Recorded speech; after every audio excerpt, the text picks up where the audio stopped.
अस्सलाम वालेकुम पाकिस्तान, मेरा नाम है फराज अली खान और आप देख रहे हैं वॉइस ऑफ पाकिस्तान। साल 2020 जहां दुनिया में मुख्तलिफ तब्दीलियां लेकर आया और मुश्किलात लेकर आया, वहाँ पे हम देखते ही हैं कि इंडिया के लिए कुछ अजब ही सूरत हाल है।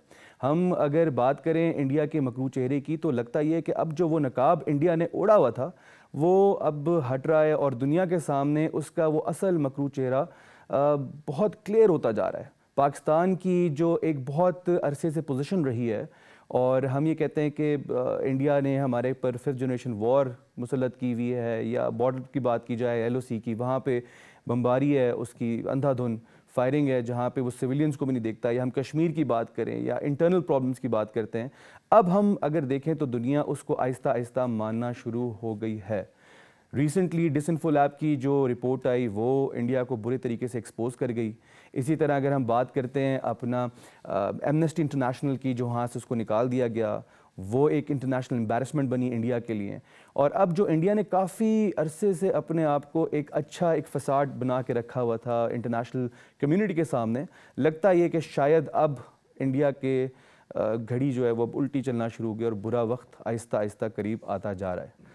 आज के पैनल में हम लोग डिस्कशन करेंगे इंडिया की ही रिलेटेड इंफॉर्मेशन जो हुई डिसइंफो लैब की, इसके अलावा 5th जनरेशन वॉर क्या है, फार्मर्स का वहाँ पे क्या एहतजाज है, कश्मीर की क्या सिचुएशन चल रही है, और इंडिया के ऊपर एक इंडिया जो एक थ्रेट है पूरी रीजन के लिए, जो नए डायनामिक्स बन रहे हैं, सारी चीज़ को डिटेल में डिस्कस करेंगे। और हमें पैनल पे ज्वाइन कर रहे हैं आज खादिम अली मांडला साहब। आप सीनियर एनालिस्ट हैं और जैसे कि आप हमारे प्रोग्राम से पहले भी देखते रहे खादिम अली मांडला साहब को, कि जब इंडिया की बात हो तो एक अच्छे पाकिस्तानी और जज्बाती पाकिस्तानी का मुजाहरा करते हैं, और ये एक जज्बात की अक्कासी करते हैं एक कॉमन पाकिस्तानी के, जिस तरह से जज्बात में बात करते हैं इंडिया के, उसमें खादिम अली मांडला साहब को सलूट है हमारी तरफ से। Sir thank you for joining. इसके साथ हमें ज्वाइन करें अब्दुल्ला हमीद गुल साहब। आप चेयरमैन तहरीक जवानान पाकिस्तान हैं, सीनियर एनालिस्ट हैं। इसके अलावा बहुत गहरी नज़र है आपकी रीजन के ऊपर, और पॉलिटिकल हो या डिफेंस हो या काफ़ी सारे अमूर पे बहुत अच्छी गिरफ्त है। और अब्दुल्ला हमीद गुल साहब की मज़े की बात यह कि हिज एनालिसिस एंड हिज जो भी दे रहे होते हैं रिव्यूज़ और चीज़ें बताते हैं, दे वेरी डिफरेंट। वो एक नॉर्मल आपको नहीं मिलेंगे जो अखबारों में और मुख्तलिफ चैनल्स पे नज़र आते हैं। He has research facts and he has a lot of things to back what he says. Thank you for joining sir, आपने टाइम निकाला, बहुत शुक्रिया, आप आए हमारे शो में। इसके साथ हमें ज्वाइन करें डॉक्टर मोहम्मद ज़मान साहब। आप चेयरमैन हैं डिपार्टमेंट ऑफ सोशियोलॉजी के कायद आज़म यूनिवर्सिटी इस्लामाबाद के, और हमने डॉक्टर साहब से रिक्वेस्ट यूँ की कि जब हम बात करते हैं कश्मीर की और जब हम बात करते हैं इंडिया की, तो फार्मर्स की अगर बात की जाए तो सोशियोलॉजिकली वहाँ पे जो प्रॉब्लम्स क्रिएट हुई हैं, जो वहाँ पे इश्यूज चल रहे हैं, वो डॉक्टर समान साहब से बेहतर कोई नहीं हमें एक्सप्लेन कर सकता कि सोशो प्रॉब्लम्स क्या होंगी वहाँ पे फेस कर रहा है कॉमन कश्मीरी, एक कॉमन फार्मर। प्लस हम डॉक्टर समान साहब से भी बात करेंगे कि जो मोदी सरकार जो है या नरेंद्र मोदी साहब जो हैं, इनकी जो मैंटालिटी है, ये वो किस मैंटालिटी के साथ चल रहे हैं, इतनी एग्रेसिव क्यों हैं, वो हम डिटेल में डिस्कस करेंगे। और no one better than doctor Zaman साहब टू इंट्रोड्यूस या tell us in detail about it कि ये हो क्या रहा है वहाँ पे। Thank you sir for joining us. And lastly but most important हमारे साथ हैं मोहम्मद शफीक चौधरी साहब। आप एग्जीक्यूटिव डायरेक्टर हैं parliamentarians commission for human rights के। तो जब ह्यूमन राइट्स की बात होती है और हम बात करें अगर इंडिया में, तो रिसेंटली वहाँ पे तो बहुत ज़्यादा बात हो रही है ह्यूमन राइट्स की, वो चाहे कश्मीर हो, चाहे फार्मर्स हो, एमनेस्टी इंटरनेशनल हो, UN हो, हर जगह पे अब उंगलियाँ उठाई जा रही हैं इंडिया की तरफ। तो चौधरी शफीक साहब से हम डिटेल में बात करेंगे कि सर ये ह्यूमन राइट्स के इश्यूज़ किस तरह केटर किए जा सकते हैं और इंटरनेशनल कम्युनिटी क्यों खामोश है। लेकिन प्रोग्राम में आगे चल के thank you for joining us sir, आपने टाइम निकाला हमारे लिए। मांडला साहब आपसे बात शुरू करते हैं। हमने देखा डिसइंफो लैब का एक बहुत डिटेल्ड एनालिसिस उन्होंने दिया, और उन्होंने कहा कि जी this is the biggest scam in the history. हमने कभी भी इतना ज़्यादा वेल नेटेड, वो कहते हैं जी बकरी के जाल की तरह बुना है उन्होंने इंडिया ने, और उसमें उन्होंने डायरेक्टली पॉइंट आउट किया कि जो इंडियन गवर्नमेंट है उसकी इन्वॉल्वमेंट भी है बीच में, उनकी एजेंसीज़ की इन्वॉल्वमेंट भी है, और इतनी ज़बरदस्त तरीके से उन्होंने 5th जनरेशन वॉर जो थी उठा के पाकिस्तान के ऊपर मुसल्लत की, और 15 साल से मुसल्लत की हुई है। सर इस पूरी सिचुएशन को ख़ास करके जब एक इंटरनेशनली एक्रेडिटेड ऑर्गेनाइजेशन है, रिसर्च है, थिंक टैंक वाले हैं, वो बैठ के इस रिसर्च को लेकर आए सामने, आप इस सिचुएशन को देख कैसे रहे हैं पाकिस्तान के लिए? बिस्मिल्लाहिर्रहमानिर्रहीम। बहुत शुक्रिया फराज साहब। सबसे पहली बात जो हम बात करते हैं ना कि इंडिया ने जो मास्क पहना हुआ था, तो मास्क ना आज उसने पहना ना इससे पहले पहना हुआ था, क्योंकि वो जो भी एक्ट करता है वो बरबला उसका इजहार करता है।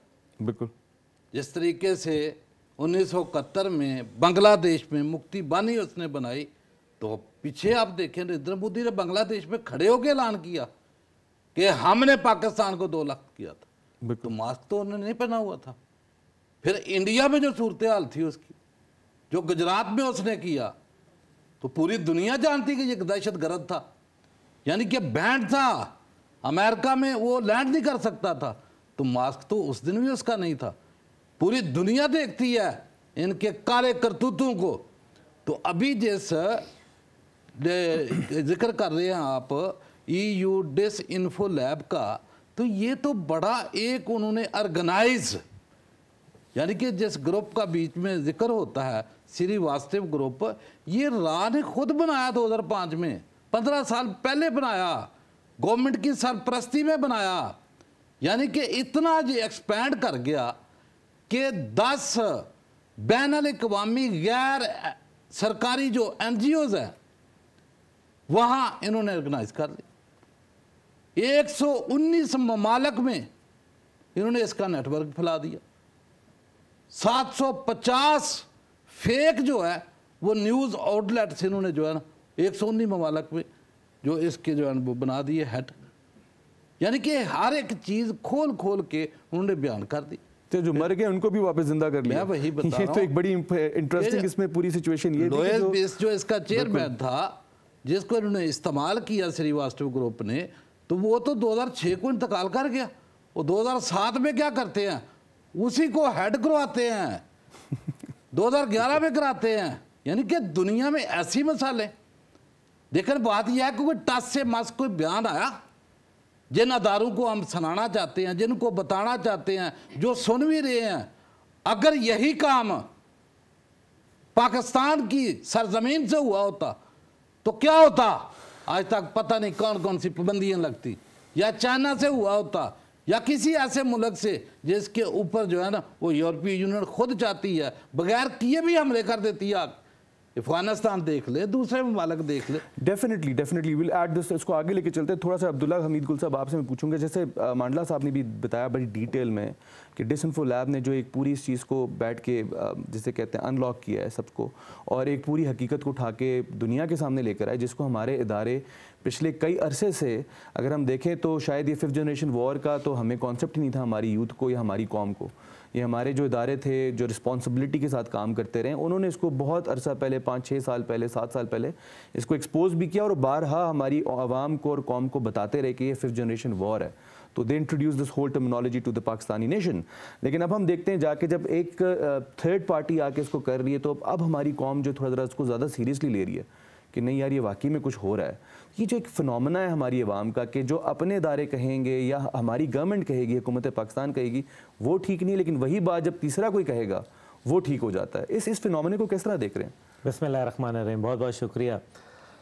देखें, हमारा यही है ना कि हमारा तरीक़ जो है वो अमीरी फ़कीरी वाला नहीं है, और ना ही हम अक़वाम मग़रिब के ऊपर जो है वो इन्हिसार कर सकते हैं। हमें ये बाकायदा वाज़े बता दिया गया। लेकिन असल मसला ये है कि हमारे पाकिस्तान में बेस्ट ब्रेन्स हैं, यही हमारे इंजीनियर्स, डॉक्टर्स और दीगर लोग जो है बिज़नेस कम्युनिटी जाके पूरी दुनिया में अपना लोहा मनवाती है अपनी सलाहियतों का। हमारे मीडिया को देख लें आप, हमारे पाकिस्तान टेलीविज़न को देख लें आप, ये सेसमे स्ट्रीट प्रोग्राम जो बड़ा मशहूर दुनिया में हुआ, ये कलियां से इन्होंने डिराइव किया। उसका बेसिक कॉन्सेप्ट जो था वो यहाँ से आया था।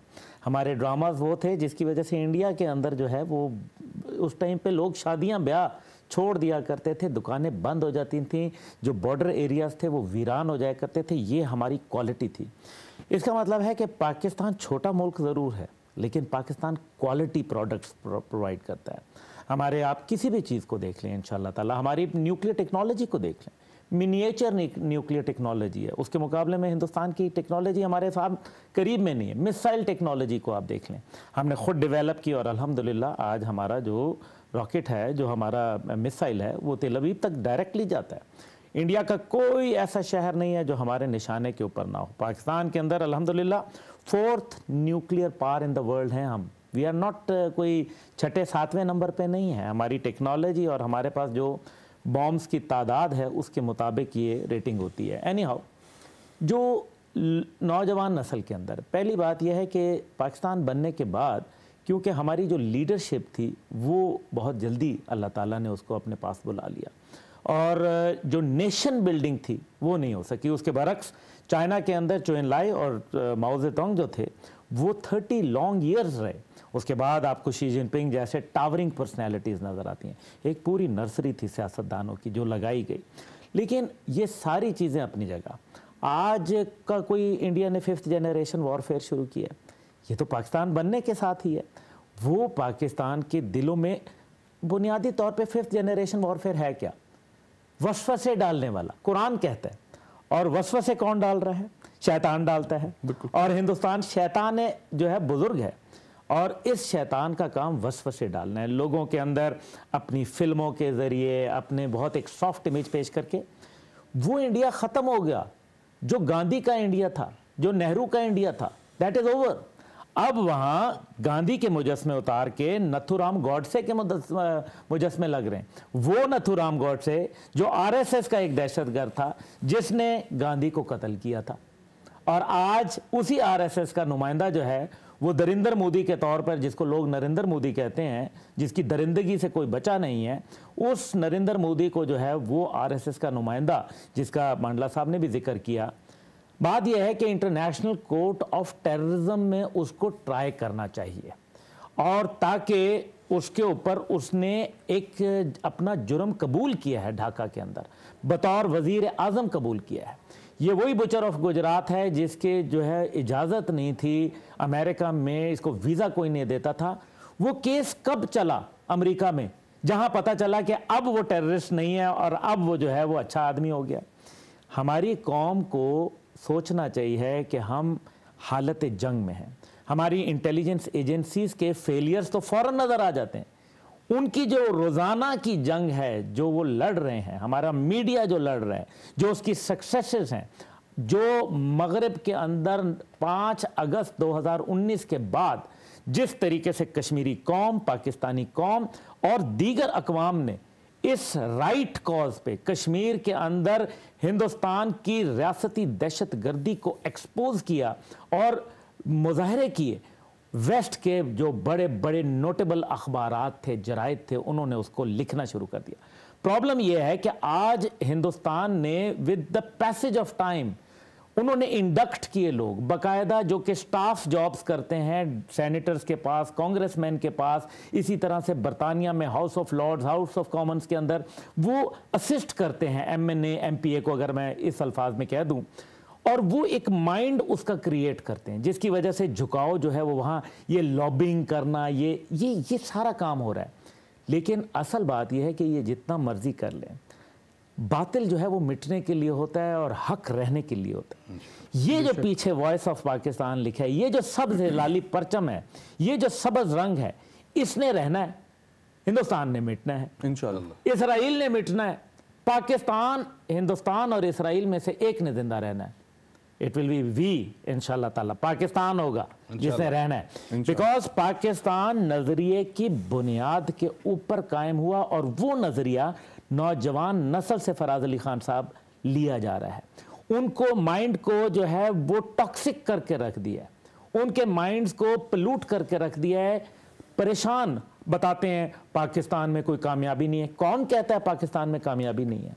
पाकिस्तान एक वो मुल्क जो 3 महीने के लिए कहता था कि जी वापस हिंदुस्तान से माफ़ी मांग के चला जाएगा, वो आज तक सीने पे मूंग दल रहा है, इक्वालिटी की बुनियाद पे खड़ा है, न्यूक्लियर ताकत हम है, क्रिकेट के अंदर हमने अपना लोहा मनवाया, पाकिस्तान 2 लाख तो उसके बावजूद पाकिस्तान खड़ा है।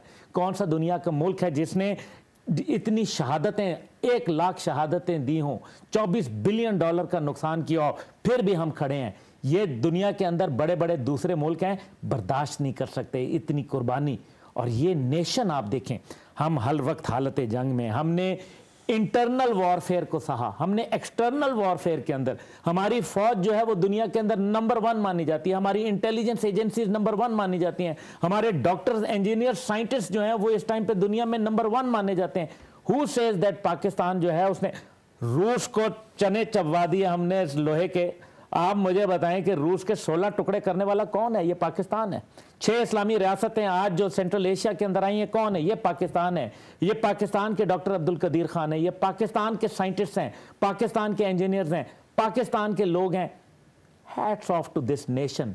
इतनी कुर्बानियां देने के बाद हम खड़े हैं मैदान में। इंडिया है जो डर डर के वक्त गुजारा है, क्योंकि उसको पता है कि सी पैक हो गया और सेंट्रल एशिया तक एक्सेस हो गई पाकिस्तान की। Definitely I tell you, Pakistan will become number 1 country in the world and it is destined for Pakistan. इंशाल्लाह, डेफिनेटली डेफिनेटली। डॉक्टर मोहम्मद ज़बान साहब, आपसे थोड़ा सा सवाल हम करते हैं। डिसइंफॉर्मेशन लैब के ऊपर बात कर रहे थे हम, 5th जनरेशन वॉर। आपका ताल्लुक भी सोशियोलॉजी डिपार्टमेंट के हेड कर रहे हैं आप वहाँ पे, तो आप ज़्यादा बेहतर तरीके से एक ह्यूमन बिहेवियर को समझ सकते हैं as compare to the other people या including me sitting over here. Sir, जब हम बात करते हैं 5th जनरेशन वॉर की, और अब हम लोगों ने देखा इतना वसी नेटवर्क, जहाँ पे हम देखते हैं कि दे इवन ब्रॉट, जो मर गए थे उनको भी जिंदा कर लिया, they brought them back from the grave, कि आप इसको हेड करें आगे। तो सर, इस पूरी सिचुएशन में how does a human brain works? Adaptability किस तरह आ जाती है? अब मैं बैठा देख रहा हूँ फेसबुक पे, ट्विटर पे, इंस्टा पे, कहीं भी जा रहा हूँ सोशल मीडिया प्लेटफॉर्म पे, हाउ वुड आई नो कि अब ये जब आ रही है खबर, मेरा दिमाग किस तरह से ट्रेन होता जाता है उसके साथ साथ? आपने बहुत अच्छा क्वेश्चन किया, थैंक यू वेरी मच। लेकिन मैं एक चीज़ ऐड करता जाऊं कि बेसिकली जो ह्यूमन साइकोलॉजी है वो ये कहती है, ख़ास तौर पे आपने ब्रेन की बात की, तो जो चीज़ आप बार बार रिपीट करते जाएंगे वो बेशक झूठ होगा, वो हकीकत में वक्त के साथ साथ आपको लगता है कि वो लोगों के माइंड में प्रिंट होता जा रहा है, और वो चूँकि प्रिंट होता जा रहा है तो वो एक रियलिटी नज़र आता है। हालांकि वो एक ना एक दिन उस झूठ ने और बातिल ने अपनी असलियत ज़रूर दिखाना होती है। अब इंडिया हो या इस जैसी और जितनी भी इन्फो लैब्स हैं, मेरे कॉलीग्स ने बड़ी अच्छी बात की कि देखें ये मुक्ति बानी वगैरह ये सारी इंडिया की ईजाद थी, लेकिन हकीकत अब खुद वो कहते हैं, खुद आके दुनिया के सामने बताते हैं कि हमने ये हमारे करतूत हैं। शायद ये जितना भी प्रोपेगेंडा उन्होंने डिज़ाइन किया है वो ये सोचते हैं ये फॉर एवर है, तो ये फॉर एवर बिल्कुल नहीं है। ये वक्त के साथ साथ इंसान जैसे जैसे क्यूरियोसिटी बढ़ती जाती है, मिसाल के तौर पे मैं उनके देखता हूँ अक्सर कोई ऐसे मैसेजेस, ऐसे न्यूज़ चला देते हैं जिसका सिरे से कोई वजूद ही नहीं होता, बाद में फिर उन्हें शर्मिंदगी होती है, लेकिन वो डेट इतने हो चुके हैं कि उनकी शर्मिंदगी कभी कहीं नज़र नहीं आती। पाकिस्तान के कबूतर जो हैं वो जाके उनके मतलब जस्ट इमेजिन गुब्बारे पाकिस्तान की तरफ से आते तो पाकिस्तान का जासूस, तो डॉक्टर साहब बिल्कुल सही फरमा रहे हैं। अच्छा, मैं यहाँ एक और चीज़ भी ऐड करता जाऊँ कि देखें पाकिस्तान और अगर इंडिया को देखा जाए तो शायद रकबे में वो हमारे से बड़े हैं, पॉपुलेशन भी उनकी बड़ी है, लेकिन मुझे हैरानगी होती है इनका माइंड बहुत छोटा है, इनका दिमाग बहुत छोटा है। ये छोटे मुल्क से हमेशा डरते रहते हैं, सारी उनकी पॉलिटिक्स। आप देखें क्या पाकिस्तान ने कभी अपनी पॉलिटिकल कैंपेन इंडिया से अंडर रखी है आज तक? मेरा ख्याल है हमने तो मेरे ख्याल है 10-15 साल पहले से ये सारा कुछ छोड़ दिया है। इंडिया की आज I think there was India centred, जितना इंडिया की पॉलिटिकल पार्टीज हैं वो तो पूरा के पूरा उनका मैनिफेस्टो पाकिस्तान सेंटर्ड होता है। पाकिस्तान में ऐसा कभी भी मेरे ख्याल में इलेक्शंस में कभी भी नहीं रहा कि हम इंडिया के खिलाफ चैंट्स करवा रहे हों या इंडिया को टारगेट करके उसको लेके हम कोई भी पॉलिटिकल पार्टी जो है वो उसको बेस बना के तो इलेक्शंस जीत कर है। हालांकि अब रिसेंटली जो बीजेपी की हुकूमत आई वो आई दोबारा पाकिस्तान बेस पे आई, दोबारा एंटी पाकिस्तान नैरेटिव पे। और अनफॉर्चुनेटली देखें हम छोटा सा पाकिस्तान मुल्क उनके मुकाबले में, वैसे तो we are the 6th largest population in the world, और हमारे पास ऐसा पोटेंशियल है जिसका हमें बिल्कुल ही नहीं पता। अनफॉर्चुनेटली हमें इसको रियलाइज़ करने की ज़रूरत है कि मैं दुनिया के जितने भी काफ़ी सारे मुल्कों में फिरा हूँ, मैं जहाँ पे भी जाता हूँ जहाँ अगर 10 इंडियंस हैं तो 2-4 पाकिस्तानी भी वहाँ पे खड़े होते हैं। एक मेरे दोस्त थे जॉर्जिया थे, उन्होंने मुझे बताया कि हम कहीं पे गए जॉर्जिया में किसी अच्छी नेशनल रिज़ॉर्ट के ऊपर, तो वहाँ जाके देखा तो एक पाकिस्तानी कोई चीज़ सेल कर रहा था। तो हमने पूछा कहाँ से हो, क्योंकि उसकी शक्ल सूरत से लगा कि ये शायद साउथ एशियन है। तो उन्होंने बताया कि जनाब मैं पाकिस्तान से हूँ। उन्होंने कहा जी वो पाकिस्तान, वो तो फ़लाँ फ़लाँ फ़लाँ फ़लाँ। उसने कहा नहीं यार ऐसी बात तो नहीं है, आप बैठें ये चीज़ें आप मुफ्त में ले जाएं। और उसने बताया कि उस दिन के बाद जो पाकिस्तान के बारे में मेरी सोच थी वो टोटली चेंज हो गई। तो मेरा ख्याल है कि अब देखें गुल साहब ने बड़ा अच्छा बताया कि देखें इंडिया ओवर 1 बिलियन पॉपुलेशन है और न्यूक्लियर प्रोग्राम उनका और ये सारा कुछ, हम तो उसके मुकाबले में कितने 220 मिलियन पॉपुलेशन, लेकिन हम उनको कभी कहीं पे कोई बात ही नहीं करने देते और हमसे डरते हैं। हम पाकिस्तान सेंटर्ड हैं सारे के सारे। फिर जो हमारी वाइब्रेंट यूथ है, अब्दुल्ला साहब ने बहुत अच्छा पॉइंट आउट किया, हमें इसको चैनलाइज करने की ज़रूरत है, इनको और ज़्यादा कैपेसिटी देने की ज़रूरत है, टेक्निकल स्किल्स देने की ज़रूरत है कि जो इस तरह के प्रोपेगेंडाज हैं उनमें बिल्कुल ना आए। ये 5th जनरेशन वार जो उन्होंने शुरू की हो, ये हमें उस तरह की शुरू करने की ज़रूरत नहीं है। शायद हमें फैक्चुअल हो के दुनिया को सही पाकिस्तान का सॉफ्ट और ब्यूटीफुल इमेज देने की ज़रूरत है। अब देखें, जहाँ दुनिया में बहुत ज़्यादा इंडियन प्रोफेसर्स हैं, तो अब पाकिस्तानी प्रोफेसर भी आपको डिफरेंट यूनिवर्सिटीज़ में नज़र आना शुरू हो गए। हमें इस तरह का काउंटर जो आर्गूमेंट है वो बिल्ड करने की ज़रूरत है। और ये जितनी भी इन्फो लैब्स हैं, ये अब देखें बेशक 15 साल छुपे रहे, अब हकीकत सारी दुनिया के सामने आ गई। इसका मतलब ये कि उन्होंने 15 साल दिन रात मेहनत की और at the end of the day वो सारी की सारी खाक हो गई। और वो इसलिए हुई क्योंकि बातिल है और बातिल ने हमेशा मिटना है। ये तो हमारा कुरान हमें बताता है कि बातिल मिटने के लिए ही है।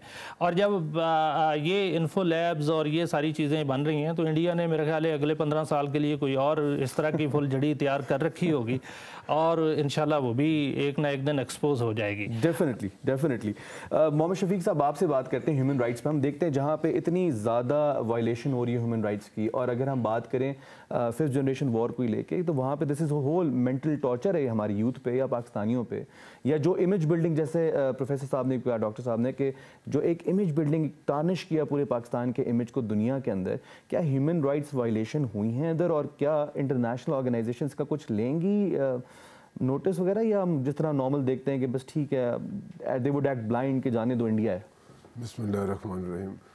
फराज साहब, इसमें थोड़ा सा मैं बाकी दोस्तों की बात से एग्री करूँगा, थोड़ा सा इसमें एक दो चीज़ें ऐड भी करूँगा अपना जो उसका ओपिनियन मेरा है। आपकी डिसइंफॉर्मेशन जो आपने बात की उसकी लैब के जनरेशन वार के हवाले से, जैसे बताया 119 ममालिक में उन्होंने नेटवर्क लेके आए, तो सिर्फ पाकिस्तान के लोग यहाँ व्यूज टारगेट नहीं थे। एक बात तो हमें समझने की ज़रूरत है उसमें, उसके डिफरेंट एक्सपर्ट्स भी हैं। और वो फिर जब इसीलिए इसको 5th जनरेशन वार कहा जाता है। उन्होंने वार सिर्फ पाकिस्तान की सरजमीन पे वो ट्रेडिशनल तरीके से, कन्वेंशन तरीके से लॉन्च नहीं की।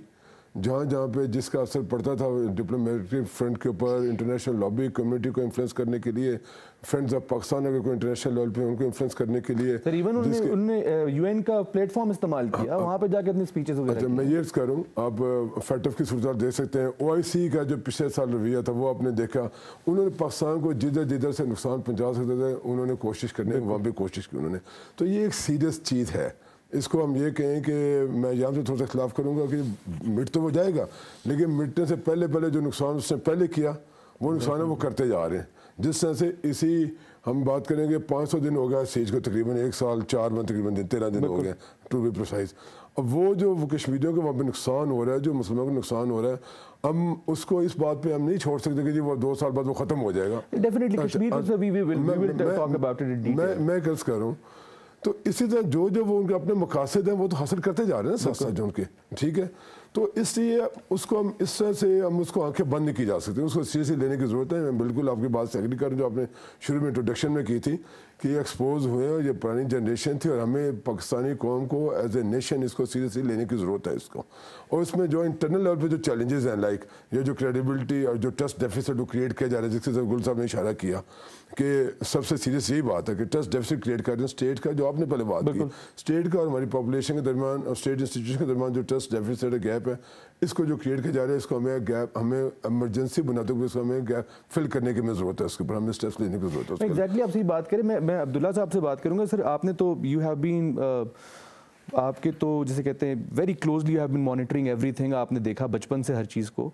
और हम ये देखते थे कि एक वक्त था 70s एंड 60s के अंदर, ये 60s 70s इवन 80s में भी पाकिस्तान की जो आर्म फोर्सेस थी, हुकूमत पाकिस्तान जो बात कहती थी, हमारे जो शहरी थे वो उसको मनोन तस्लीम करते थे कि नहीं यही सच है और यही हकीकत है। तो वो जो बात की उन्होंने मिसट्रस्ट वाली, एक वो मिसट्रस्ट वाकई में क्रिएट किया गया इस 15 साल में जो 5th जनरेशन वॉर हुई, उसके साथ उन्होंने जो टारगेट्स अपने अचीव किए वो मिसट्रस्ट उन्होंने क्रिएट किया, वो गैप क्रिएट हुआ हमारे इदारों के साथ। हुआ यकीनन हुआ, इससे नज़रें नहीं चुराई जा सकती। तभी गवर्नमेंट जो है उसके ऊपर मेरे ख्याल में राइट डायरेक्शन के अंदर अब मूव कर रही है, अफवाज मूव कर रहे हैं, आवाम को भी समझ आना शुरू हो गई है, यंगर जनरेशन को भी। लेकिन अगर लाल किले पे खड़े होकर वो बलूचिस्तान के मुतालिक बात करे नरेंद्र मोदी, तो इसका क्या मतलब है? He is serious about it. हम उसको देखें, उसके बाद BLA BLF को कौन जो है वो पीछे सपोर्ट करता है? कौन पता चलता है कि वो जितने लोग जो बाहर बैठे हुए पाकिस्तान के खिलाफ जो है वो नकब लगाते हैं, जहर उगरते हैं, वो आखिर में जाके गांधी की समाधि, उनका एंड जो है वो डेस्टिनी वही होती है, वहां जाके फिर वो दुआ मांगने के लिए वहां खड़े हो जाते हैं। द नेशन इज़ नाउ अल्हम्दुलिल्लाह लोगों को समझ आना शुरू हो गई है। जिस तरह से बलूचिस्तान के अंदर फिर हमने काम शुरू कर दिया, मेहनत शुरू कर दी। हमें पता है कि जब फाटा में डिस्टर्बेंस हुई तो उसके पीछे कौन था, हमें अच्छी तरीके से पता है, और अभी नेशन को भी पता है।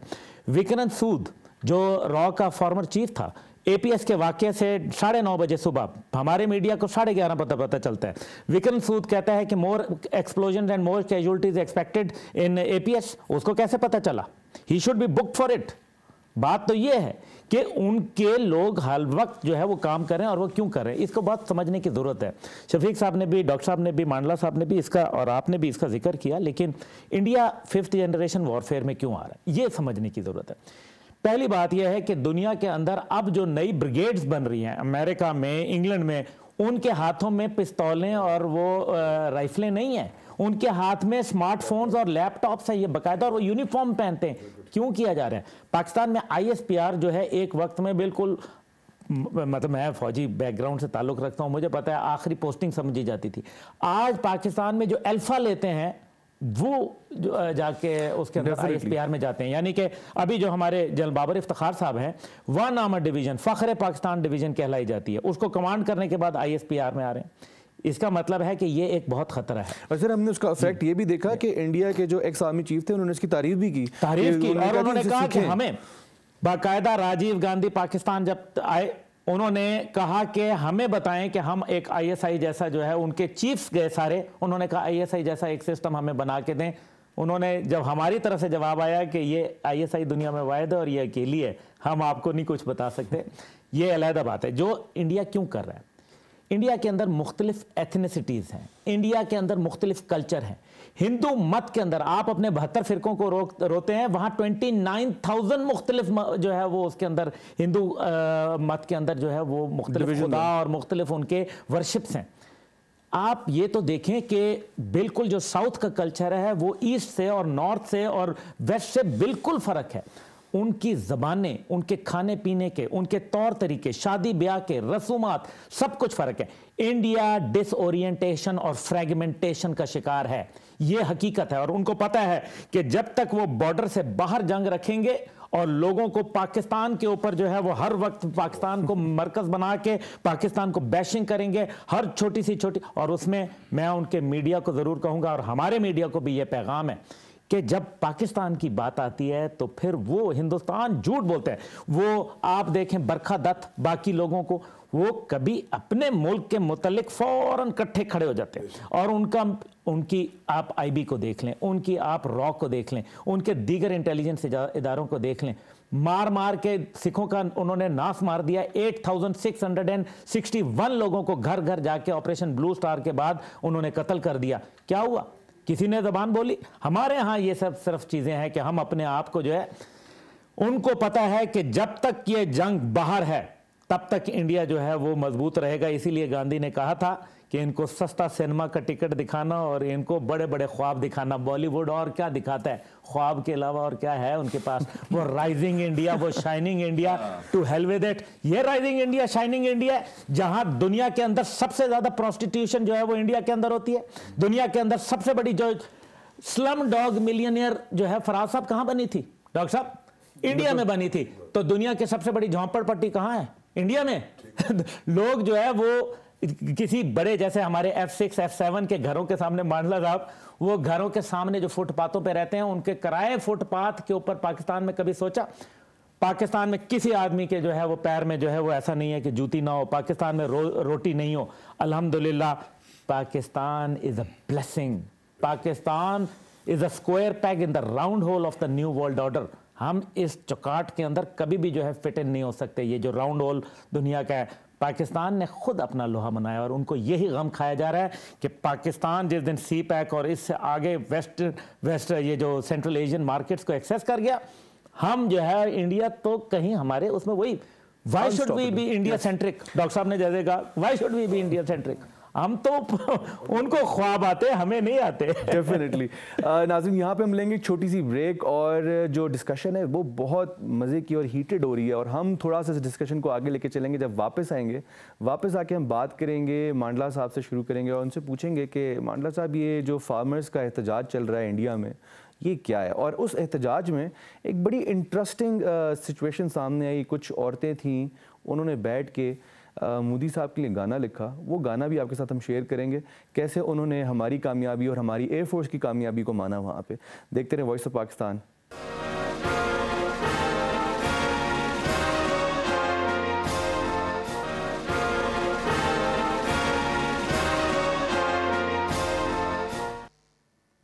वेलकम बैक नाज़रीन, आप देख रहे हैं वॉइस ऑफ पाकिस्तान और हम बात कर रहे हैं इंडिया में फार्मर्स का जो एहतजाज चल रहा है किसानों का। हम आपको एक छोटी सी वीडियो दिखाते हैं, पहले वो वीडियो देखें फिर डिस्कस करते हैं।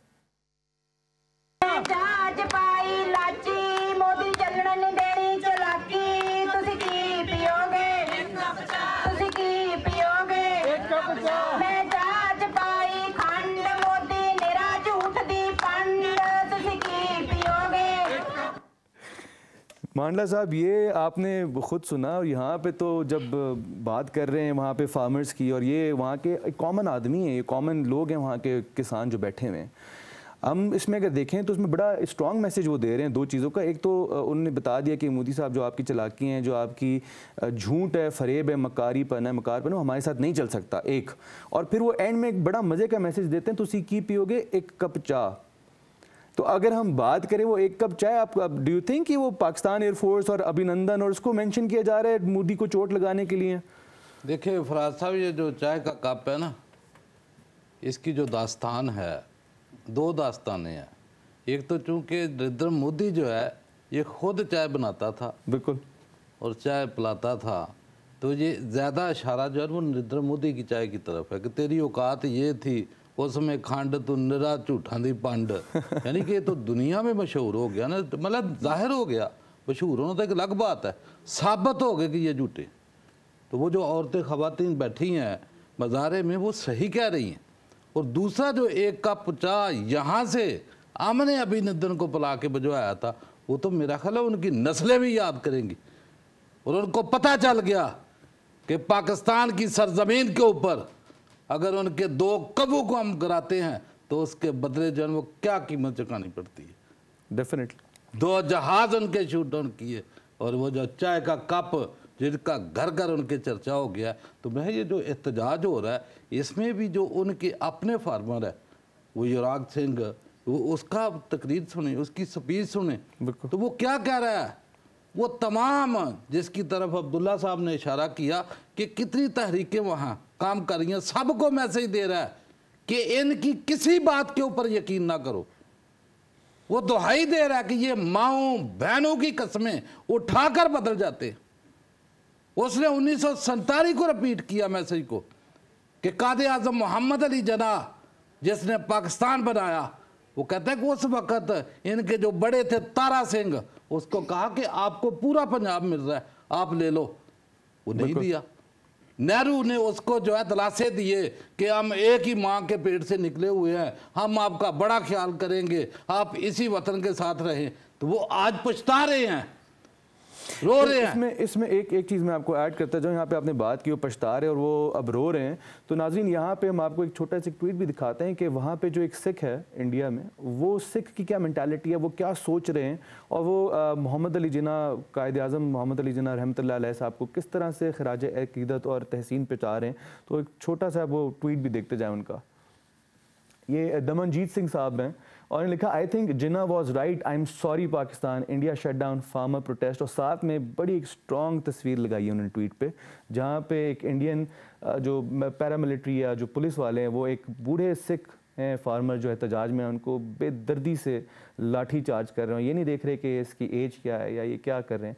वो आंखें बंद करके जिस तरह उन्होंने सीखा है इंडियन पुलिस वालों ने कि बस हर कश्मीर के अंदर उन्होंने यही सीखा कि हर चीज़ को जो सामने है बस उसको आप मारें, लाठियाँ चलाएं। जी मांडला साहब, यानी कि ये चीज़ देखो ना, ये सामने आ गई कि वहाँ रहने वाले मुसलमानों की ज़िंदगी किस तरह हजीरन, सिखों की ज़िंदगी किस तरह हजीरन बनाई उन्होंने, दिल्लत का जीना उन्होंने आराम कर दिया। क्रिश्चियन के साथ वो क्या बिहेवियर करते हैं। मकबूजा कश्मीर में आप देखें कि 5 अगस्त जब से उन्होंने 370 और 35A का खात्मा किया, तो वहाँ के आप हालात देखें तो आज पूरे भारत में रहने वाली जितनी माइनॉरिटीज़ हैं सबको जो है वो यकीन हो गया कि अभी उनको एक अलग अलग स्टेट चाहिए, जिसके टुकड़े जो है कई दफ़ा हम कह चुके हैं कि वो हो के रहेंगे, बिल्कुल हो के रहेंगे। और इंशाअल्लाह ताला हम देख रहे हैं कि नरेंद्र मोदी के होते हुए इंशाअल्लाह ये टुकड़े हम देख रहे हैं। उसका जबर और जुल्म जितना वो करता जाएगा उतना जो है ना लोगों की पावर जो है ना वो बढ़ती जाएगी। तो मेरा ख्याल है कि अभी जो हमने डोजियर पेश किया है, इसके साथ ही मैं बता देना चाहता हूँ अवाम पाकिस्तान को, हुकूमत पाकिस्तान को और जितने भी हमारे अदारे हैं उनको एक हम पैगाम देते हैं कि ये डोजियर पेश किया है, उससे जो है ना वो जाहिर हो गया कि जो गद्दारे वतन इस देश में रह रहे हैं, जो उनकी जो है ना भाषा पे जो है ना वो ज़बान बोल रहे हैं, उनका जो है ना फिल फौर कंट्रोल किया जाए, उनको काबू किया जाए, उनकी ज़बानों को जो है वो लगाम डाली जाए, तो तब जाके हालात सुधरेंगे। अगर हम इधर बैठ के किस्से कसीदे पढ़ते रहेंगे, एक दूसरे के साथ बातें करते रहेंगे, बातों से बात नहीं बनेगी, बात अमल से बनेगी। देखें ना अभी तमाम कुफार आपको एक कौम नजर आ रही है, अल कुफर मिल्लतुन वाहिद, और मुसलमान किधर हैं? जिसके लिए एक बड़ा प्यारा शेर एक शायर ने लिखा है, वो कहता है सैकड़ों खुदा हैं जिनके एक जहां खड़े हैं, एक खुदा वाले सब बिखरे हुए पड़े हैं। हमारी हालात देखे, उम्मत मुसलमान बेहतर रोशनी जो है ना अब्दुल्ला साहब ने डाली कि अभी खित्ते में देखें हो क्या रहा है कि हम किधर जा रहे हैं, दुनिया किधर जा रही है। Definitely agree. लेकिन अब जब बात करते हैं हम पाकिस्तान की हुकूमत की, और अब फौज पाकिस्तान हो गई, आर्म फोर्सेज हैं, सिक्योरिटी इदारे हैं, जो हमारी पुलिसिंग वगैरह की जो लॉ इन्फोर्सिंग अथॉरिटीज़ हैं, मेरे ख्याल में अब ज़रा ज़्यादा बेहतर तरीके से नकेल डालना उन्होंने शुरू कर दी उन सब अनासर पर जिनकी आपने निशानदेही की। अब्दुल्ला साहब, थोड़ा सा आप हमारे व्यूवर्स को सिर्फ ये बताइएगा कि फार्मर्स का एहतजाज है क्या, ये हो क्या रहा है इंडिया में? देखिए, इंडिया के अंदर बहुत सारी महरूमियाँ हैं और फार्मर्स जो हैं, क्योंकि वो उनको मालूम है कि वो पूरे इंडिया को फीड करते हैं, और ख़ास तौर पे ये पंजाब से आए हैं। अब एक कप चाय और भी थी जो उन्होंने पीनी थी जिमखाना लाहौर में वो कप आपने मांडला साहब ने भूल गए और वो कप चाय जो है ना, वो जीप पे जीप छोड़ के वापस भागे थे। वो सारी जीप अभी भी खड़ी हुई है, मौजूद है यहाँ हमारे म्यूजियम में, आर्मी म्यूजियम में मौजूद है। लेकिन देखें, फार्मर्स जो हैं इनके साथ बुनियादी तौर पे जुल्म ये हुआ कि पहली फार्मर्स के ऊपर बहुत ज़मीन तंग कर दी गई थी और उनको वो सहूलियात नहीं मिल रही थी जो कि उनका हक बनता था। कॉरपोरेट इंडिया ने जो है सपोर्ट किया 100 बिलियन रुपीस के साथ नरेंद्र मोदी को इलेक्शन कैंपेन में, जिसका वो हेलीकॉप्टर से नोट निकालते हुए बाकायदा वो तस्वीरें भी आपने मीडिया पे सोशल गर्द वो नज़र आई।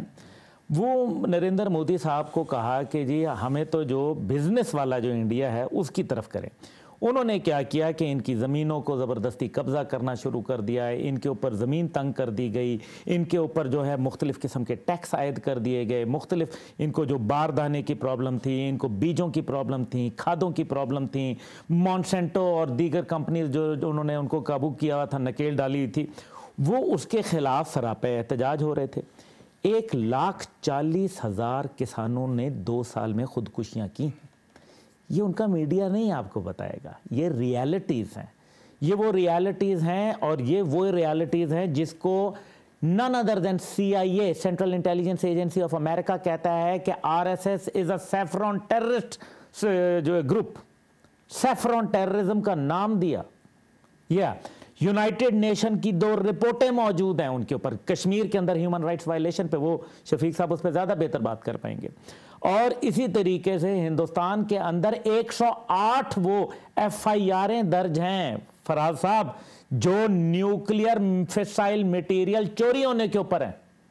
देन जैसे कि जी पाकिस्तान का दुनिया में सबसे ज़्यादा अगर किसी का न्यूक्लियर प्रोग्राम अनसेफ है अकॉर्डिंग टू IAEA जो है, उसके मुताबिक वो इंडिया का प्रोग्राम है। जहां लोग जो है न्यूक्लियर वेस्ट से ताबकारी का शिकार होकर मर रहे हैं।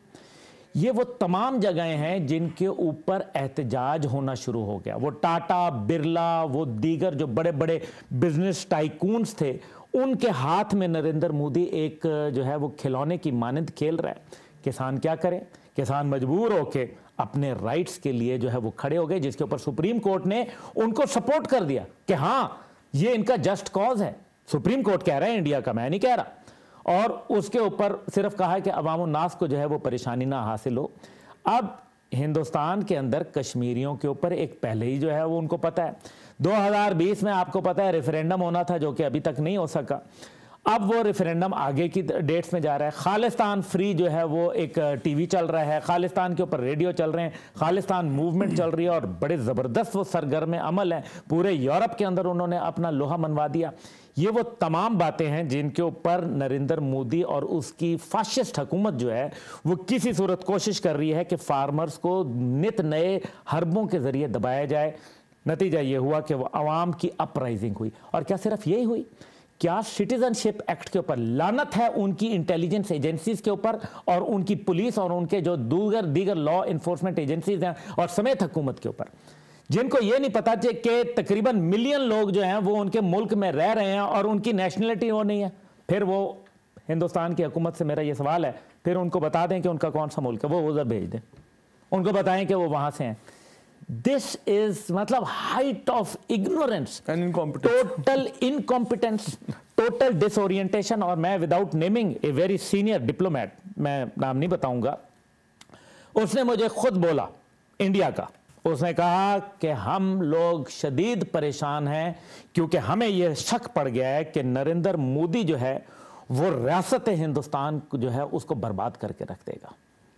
और हमें अब एज ए जो इंडियन उनके आईपीएस ऑफिसर्स होते हैं, इंडियन वो सर्विसेज के ये इसको क्या कहते हैं, इंडियन सिविल सर्विसेज के जो हैं, वो परेशान हो चुके हैं कि कहीं ऐसा ना हो कि हम फ्रेगमेंटेशन का शिकार हो जाएं। क्योंकि इंडिया जो है वो आप नागालैंड देख लें, मिजोरम देख लें, झारखंड देख लें, छत्तीसगढ़ देख लें, आप जो है वो नीचे जो है वो कूच बिहार देख लें, आप उस तरफ चले जाएं, ये श्रीलंका की साइड के ऊपर सारा देख लें, आप जो है वो तमिलनाडु की तरफ चले जाएं, आप जो है वो इधर देख लें जो आपका नेपाल की साइड के ऊपर जितना, और पंजाब देख लें, आप कश्मीर देख लें।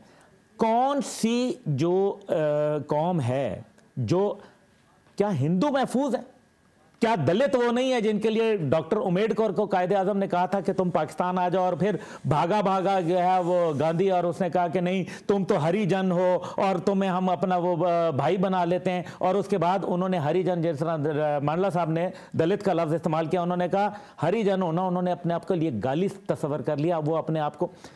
अब मतलब यह है कि हिंदुस्तान के अंदर सिर्फ ब्राह्मण और सिर्फ चंद एक अपर क्लास जो है वो हिंदू है, बाकी सब के सब जो हैं वो उनको डोमिनेट किया जाता है, उनको जलील किया जाता है। उनको आज जो दुनिया ग्लोबल वर्ल्ड बनी हुई है, ग्लोबल विलेज बनी हुई है, उसके अंदर यह है कि लोगों के अंदर क्लास, कलर और क्रीड, जिसका बुनियादी तौर पे इस्लाम और पाकिस्तान निगेट करता है। हद यह है कि हमारे यहाँ से हिंदू जाते हैं और वो पाकिस्तानी हिंदू जो है उनको वहां कत्ल कर दिया जाता है, उन पे FIR तक वो नहीं बताते। ये है India, shame on them.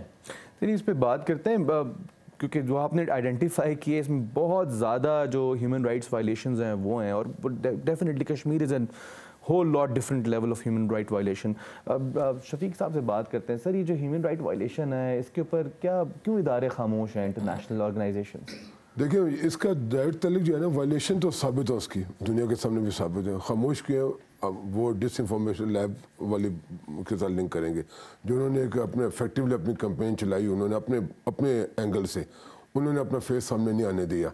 Otherwise violation के वाले से अगर आप देखें, जिसका उन्होंने इशारा किया, सिटीजनशिप एक्ट में 1.9 मिलियन बंदों की बात की, मुसलमान जो जेनोसाइड हुआ मुसलमानों के खिलाफ पे, अभी रिसेंट 2-3 साल के ये वाक़यात है सारे आपके सामने। और उसके अलावा कश्मीर को छोड़ के भी दें, जिस उन्होंने बात की, वहाँ पर वो जो ऑप्रेस्ड जितने तबके हैं, अब अगर इंडिया की जो ह्यूमन राइट्स की रिपोर्ट अब देख लेना, होता क्या है जो इंटरनेशनल इदारे जब यूनाइटेड नेशन में, ह्यूमन राइट्स काउंसिल में या मुतलका दर में जब बात करते हैं, वहाँ पे वो अपने वो कवर अप करने की कोशिश करते हैं 5th जनरेशन वार के जरिए से। वहाँ पे वो तवज्जो हटा देते हैं, दूसरे इश्यूज़ की तरफ ले जाते हैं, जिस एक नैरेटिव बिल्ड करते हैं। हमें पाकिस्तान में जिस तरह डोजियर ये इस्टेब्लिश पहली दफ़ा कौम को दिया गया ना, हमारी कौम को भी पहली दफ़ा ये फैक्ट्स उनके साथ पब्लिक किए गए। मैं ये नहीं कहता फौज पाकिस्तान में इंफॉर्मेशन पहले थी, वो सब उनको सब कुछ पता ये हो रहा है, हुकूमत के पास पहले इंफॉर्मेशन हुई होगी सारी, पब्लिक के सामने जैसे आप ओपन करके रखी गई है ना इंडिया के बारे में, और लोगों को समझ आ रही है इंडिया के सामने, पाकिस्तान की जो यूथ है उसको भी समझ आनी शुरू है कि इंडिया का असल फेस क्या है। क्योंकि वो बाहर कहते थे हम पीस की बात करते हैं, प्रॉस्पेरिटी की बात करते हैं, बाजार तो ये बात सेकुलरिज्म की बात करते हैं, और पाकिस्तान में वो कहते थे यहाँ पर डिफरेंट सेट है। जैसे हम गुल साहब ने कहा, ये चीज़ें अब पाकिस्तान के अवाम के अपने सामने आना शुरू हो गई हैं। अब इंटरनेशनल इदारों के लिए आपकी कौम को, सबको, आपके एकेडमिया को, आपके रिसर्च इंस्टीट्यूशन को अपने अफवाज पाकिस्तान के साथ खड़ा होना पड़ेगा। एक पहली स्ट्रेटजी ये है, ठीक है। हम कन्वेंशनल वार वाला कंसेप्ट ख़त्म हो गया। अब ये वार जो है ना सिर्फ फ़ौज के साथ नहीं है, ये वार उन लोगों के साथ है जो पाकिस्तान के ख़िलाफ़ हैं, और उन लोगों के साथ है जो नज़रिया पाकिस्तान के साथ है। ये सब उनकी वार आपस में। अब उसमें चाहे उसमें आपके महक़क़ीन हैं, आपके तालीमी इदारे हैं, आपके बाकी सिविल सोसाइटी के इदारे हैं, चाहे आपका मीडिया है जिसकी तरफ उन्होंने इशारा किया, इन सब ने इसमें अपना अपना हिस्सा डालना है बेसिकली। जब तक वो डाल के पाकिस्तान की फाउंडेशन को मजबूत नहीं करेंगे, पाकिस्तान के तस्वर को या पाकिस्तान के एहसास को वो अपना हिस्सा नहीं डालेंगे, उस टाइम तक हमें ये प्रॉब्लम वहाँ पे फेस करेंगे, और इंटरनेशनल ज़मीर को हम नहीं हिला सकेंगे, वहाँ पर हमारी वॉइस वीक होती चली जाएगी। तो इसमें बदकिस्मती से उनके लोग हमसे ज़्यादा मजबूत हैं। अब अपनी सारी कमज़ोरियों के बावजूद और मोदी के सारे काले कारनामों के बावजूद उन्होंने क्या किया कि उन्होंने खासी जगह में वहाँ पर टफ टाइम उन्हें दिया। और ये जो ह्यूमन राइट्स के जितने केसेस हैं उसके हवाले से कभी ह्यूमन राइट्स काउंसिल में स्पेशल सेशन नहीं हुआ। ये बदकिस्मती की बात है। ह्यूमन राइट्स काउंसिल में एक स्पेशल सेशन होना चाहिए इंडिया में ह्यूमन राइट्स सिचुएशन के ऊपर। वहाँ पर एक मैकेनिज्म है, UN ह्यूमन राइट्स काउंसिल का मैकेनिज्म है। म्यांमार के ऊपर सेशन हुआ, लीबिया के ऊपर हुआ था जब उनके ऊपर उन्होंने करना था, इराक के ऊपर उन्होंने किया वहाँ पर जब उन्होंने उसकी बेस के ऊपर UN सिक्योरिटी काउंसिल वहाँ पर एक्शन में आई थी। कि अब जितने आप देखें मिडिल ईस्ट में या उससे पहले जितने जहाँ पे UN पीस कीपिंग मिशन जाते हैं उसकी स्ट्रेंथ वहाँ से UN ह्यूमन राइट्स काउंसिल से उठाते हैं। वहाँ पे सेशन करते हैं, वहाँ पे वो UN ने तय करती है कि जी यहाँ पर वायलेशन बहुत ज़्यादा हो रही हैं, इंटरनेशनल पीस वहाँ पे ख़तरे में है, ह्यूमैनिटी ख़तरे में है, इंटरनेशनल एक्शन की ज़रूरत है। फिर सिक्योरिटी काउंसिल को रेफरेंस भेजते हैं, सिक्योरिटी काउंसिल अपना एक्शन करती है, अपने मैकेनिज्म को एक्टिवेट करती है। ये काम इंडिया के केस में बहुत पहले हो जाना चाहिए था, क्यों इंडिया में इतनी ज़्यादा वायलेशन है। इस मैकेनिज्म को एक्टिवेट करने के लिए हम सबको अपनी हुकूमत का और अपने इदारों को साथ में बिठाना। लेकिन मेरे ख्याल में से पहली दफ़ा शायद हमारी हुकूमत जो है, हुकूमत पाकिस्तान, वो हमारे सिक्योरिटी इदारे तो बहुत अरसे से इस चीज़ को बड़े सीरियसली ले रहे हैं, लेकिन हम देख रहे हैं कि पहली दफ़ा हुकूमत पाकिस्तान तो दे पुटिंग द फुट डाउन। अब वो थोड़ा ज़रा एक सीरियस लेवल पे लेकर आ रहे हैं। हम डिज़ायर को देख लें, डोसायर को देख लें, या डिफरेंट लेवल्स पे देखें। आप PM की स्पीच देखें 2 दफ़ा UNGA में। पहली दफ़ा हमने देखा कि PM पाकिस्तान ने खड़े होकर पोडियम पर बड़ा एक दबंग तरीके से इंडिया की जो थी उसको एक्सपोज किया। कश्मीर के अंदर वायलेशंस हैं, ह्यूमन राइट वायलेशंस हैं, तो इसमें हुकूमत का भी है इस दफ़ा। देखिए, आई एग्री, जब तक हुकूमत ऑन नहीं करेगी ना इन सारी चीज़ों को, जो हमारा ओवरऑल हमारे डिस्कोर्स में ये चीज़ें रिफ्लेक्ट नहीं होगी, जो हमारे स्टेट का जो ओवरऑल डिस्कोर्स होता है। सिर्फ वो पहले वाली बात थी, हमारे रीजनल कॉन्फ्लिक्ट ये नहीं है, ये ह्यूमैनिटी क्राइसिस है। ट्रू, ठीक है। इंडिया की existence is a threat to humanity. जब तक इस पर्सपेक्टिव को हम दुनिया के सामने पेश नहीं करेंगे, और वाकई ये है इंडिया की, आपने बात की डिफरेंट पर्सपेक्टिव, अगेन ये पर्सपेक्टिव है कि इंडिया की एग्जिस्टेंस जो है हमारे लिए human rights, yes, threat to human rights. Billions of Indians जिनकी तरफ गुल साहब ने इशारा किया। दलित को देखा, वो देखें, उसका एक BJP का उनका लीडर है, उनका ही इज ऑन रिकॉर्ड कि जी we rape Dalit women to put them in this place. तो उसको ठीक करने के लिए हम रेप करते हैं। तो इंसानियत के लिए इंडिया का नहीं पी सकते उनके हाथ का, लेकिन उनकी औरतों को हाथ लगाने में जो है वो कम नहीं है। वो औरतों को हाथ लगा, वो FIR के लिए उसको लेके गए उधर, तो उस औरत को वहाँ पे दलित थी, उसको जला दिया पुलिस स्टेशन के अंदर। फराज साहब अभी क्या किया है UP में रिसेंटली, अभी 2100 लड़कियों को उन्होंने टारगेट रखा, मुसलमान लड़कियों को हम इनको हिंदू लड़कों से शादी कराएंगे। अभी 2-3 दिन पहले की, 4 दिन पहले की बात है, मीडिया पे आपने देखा होगा। उन्होंने कहा जी हमने 150 आइडेंटिफाई कर ली, इस हफ्ते में 150 के साथ करेंगे। 2100 का टारगेट है। UP में जो मुस्लिम लड़कियों को वो कहते हैं जी हम हिंदू लड़कों के साथ उनकी शादी करें, फोर्स कन्वर्जन को आगे पढ़ने नहीं देते उनको, पढ़ने नहीं देते मुसलमान लड़कों को। तो ये जो मोदी डॉक्टर साहब को पता होगा, मैं तो कह रहा हूँ इंडिया की एज ए कंट्री एग्जिस्टेंस जो है, स्पेशली इस मोदी सरकार, क्योंकि मोदी या बीजेपी की गवर्नमेंट नहीं, आरएसएस की गवर्नमेंट है, समझने की जरूरत है। बीजेपी उसका पॉलिटिकल विंग है बेसिकली, जो उनकी नजरिया पीछे आरएसएस से चल रहा है। अब ये आरएसएस जिसको उन्होंने कहा सैफरन टेररिस्ट है, एक सैफरन टेररिस्ट गवर्नमेंट जो है एग्जिस्टिंग इस टाइम एक बड़ी स्टेट के ऊपर वो हुकूमत कर रही है, दहशतगर्द एक तंजीम कर रही है। अब वो दहशतगर्द रियासत जब वो एग्जिस्ट कर रही है तो पूरी हमारे इंडो पाकिस्तान के लोगों के सिर्फ नहीं है, पूरी दुनिया के लिए जहाँ जहाँ ऑपरेट करें सबके लिए ख़तरा है, क्योंकि उनकी वजह से न्यूक्लियर तो है, चाइना के साथ उनकी लड़ाई चल रही है, बाकी हर जगहों की शर्तें चल रही हैं। तो दुनिया को ये बात समझनी होगी और हमें as a Awam, as a Pakistani और as a part of international community हमें दुनिया को समझानी होगी कि अपना आलमी अमन चाहते हो तो इसका कुछ बंदोबस्त करो। डेफिनेटली डेफिनेटली आई थिंक अब हम रिसेंटली अगर हम देखें पिछले 1-2 साल के अंदर government Pakistan have taken initiatives इस तरह के कि जहाँ पे लगता है कि शायद अब वाकई में गवर्नमेंट पाकिस्तान एक्ट करना शुरू हो रही इन सब चीज़ों के ऊपर, वो इंटरनेशनल कम्युनिटी हो, डिफरेंट फोरम्स होते हैं या डिफरेंट जगहों पे अब वो वॉइस भी उठा रहे हैं एंड आहिस्ता आहिस्ता जो वो एक एक्सपोज करना था इंडिया को, वो एक सिलसिला चल चुका है। डॉक्टर ज़मान साहब आपसे बात करेंगे, हम बार बार अब्दुल्ला साहब ने कहा, मंडला साहब ने भी कहा, शफीक साहब ने भी पॉइंट आउट किया कि इंडिया जो है वो इतनी ज़्यादा उसके अंदर डाइवर्सिटी है, इतनी ज़्यादा फ्रेगमेंटेशन है और वो उस तरह से सोसाइटी को चला रहे हैं। ये जो पिछले 4-5 साल के अंदर मोदी साहब की पहली सरकार आई, फिर अब दोबारा उनके 2 साल तकरीबन होने वाले हैं, तो डू यू थिंक ये जो प्रॉब्लम्स वहाँ पे क्रिएट हो रही हैं, अब ये जो गैप्स क्रिएट होते जा रहे हैं वो वाइडन अप होते जा रहे हैं, बढ़ रहा है वो गैप अप, तो ये सोसाइटी को लेके sociology is it good for India या ये ट्रबल और क्रिएट करेगा, ये और टेम्परेचर ऊपर जाता जाएगा? देखिए, एक चीज़ हमें अंडरस्टैंड करने की ज़रूरत है कि वो ये है कि मेंटल पावर्टी जो है जनरली थर्ड वर्ल्ड में हर जगह पे एग्जिस्ट करती है, उसका लेवल ज़रा डिफरेंट होता है और शायद इंडिया में मेंटल पावर्टी जो है वो मेरा ख्याल है अरूज पे है और उसकी कई रीज़न्स हैं। एक तो जैसे कि हम सारे कोलीग्स ने, पैनल ने इस पे डिस्कशन की कि इंडिया के अंदर कितनी वेरिएशंस हैं, कितनी फ्रीडम मूवमेंट्स चल रही हैं। मेरे ख्याल है 23-26 समवेयर 33 जो हैं वो रजिस्टर्ड हैं और 100 जो हैं वो भी रजिस्टर्ड है, लेकिन 33 वो हैं जो कि बहुत ही ज़्यादा मतलब बिल्कुल अनकंट्रोलेबल है। जी हाँ, तो देखें इतनी बड़ी तादाद में अगर इतनी बड़ी फ्रेगमेंटेशन है तो ज़ाहिर है सोसाइटी और स्टेट के दरमियान में गैप बढ़ता जा रहा है और मेरा ख्याल है कि ये और ज़्यादा बढ़ता जाएगा। उसकी रीज़न ये है कि जो सॉफ्ट टाइज़ हैं उसको शायद उन्होंने इग्नोर करना शुरू कर दिया और वो सॉफ्ट टाइज़ क्या हैं कि आपने पीस की बात करनी है, आपने लोगों की प्रॉस्पेरिटी की बात करनी है, वो तो नहीं करते।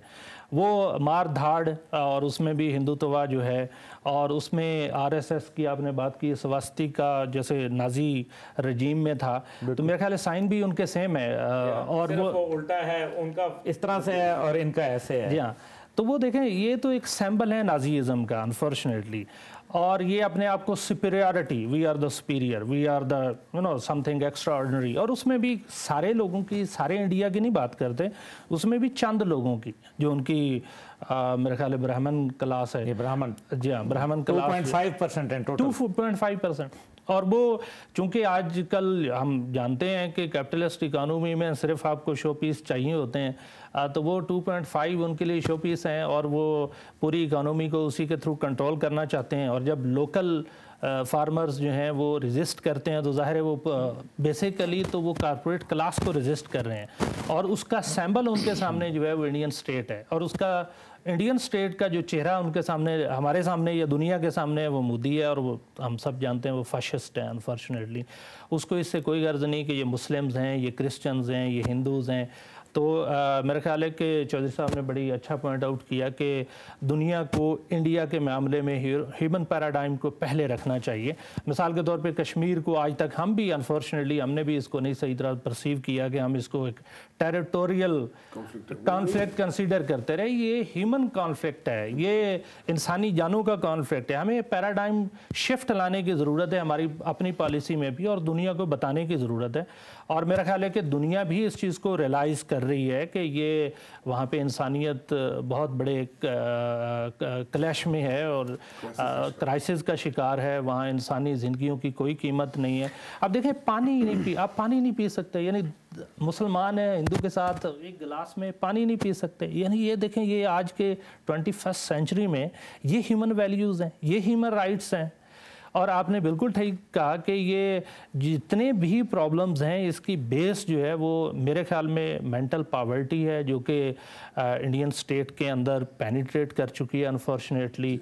और वहाँ की जितने भी जो रूलिंग क्लास है वो इस चीज़ को शायद महसूस नहीं कर रही कि उससे फ्रेगमेंटेशन बढ़ती जा रही है और स्टेट और सोसाइटी के दरमियान में बहुत बड़ा गैप बढ़ता जा रहा है। And that would definitely add problems आगे जाके। ऑफ कोर्स वो देखें जहाँ पे भी ये फ्रेगमेंटेशन होती है ultimately that leads to conflict and conflict leads to violence and violence leads to extremism, जो कि हम देख रहे हैं हर तरफ। और प्रॉब्लम इसमें आपकी बात की प्रॉब्लम ये है कि रीजनल स्टेबिलिटी इंसानियत के लिए ज़रूरी है। मैं बात में जो कह रहा हूँ, अब एक बड़ा मुल्क यहाँ पर अगर ये हरकतें कर रहे हैं नेपाल के साथ, पाकिस्तान के साथ, हर एक के साथ ये कर रहे हैं, तो इस मुल्क के जो साउथ एशिया के कितने लोग हैं जिनकी ज़िंदगी ऑन स्टेक हुई है इसकी वजह से। तो लेकिन ये मुल्क जो बड़ा मुल्क है, बात मैं आपको सिर्फ ऐड करूँगा, छोटा सा बड़ा मुल्क जो है सिर्फ ये नेपाल और पाकिस्तान के साथ इस तरह की हरकतें करता है। जहाँ चाइना आता है तो वहाँ पर वो माफ़ी भी मांगते हैं, उनके सोल्जर्स भी मरते हैं, वो चाइना से माफ़ी भी मांगते हैं और वो माफ़ी मांगने के बाद कहते हैं जी हमने we have not lost any land. हालांकि वो इट्स फैक्ट कि उनका तकरीबन कोई ऑलमोस्ट 40,000 एकड़ जो वहाँ से चला गया। अब डॉक्टर ज़मान साहब ने बात की थी कश्मीर की, और यहाँ पे हम छोटी सी एक ब्रेक लेते हैं, कश्मीर के ऊपर बात करेंगे वापस आके। लेकिन जब वापस आएंगे तो मैं आपको एक क्लिप भी सुनाएंगे संदीप चक्रवर्ती साहब का, जो यूएस काउंसिल जनरल है, यूएस के अंदर काउंसिल जनरल है इंडिया के। उन्होंने क्या कहा और उनकी क्या सोच है, वो एक हुकूमत की अक्कासी करते हैं, पूरी की पूरी एक सोच की अक्कासी कर रहे हैं वहाँ पे बैठ के। उन्होंने क्या बात की, ब्रेक के बाद आपको बताएंगे। देखते रहे वॉइस ऑफ पाकिस्तान।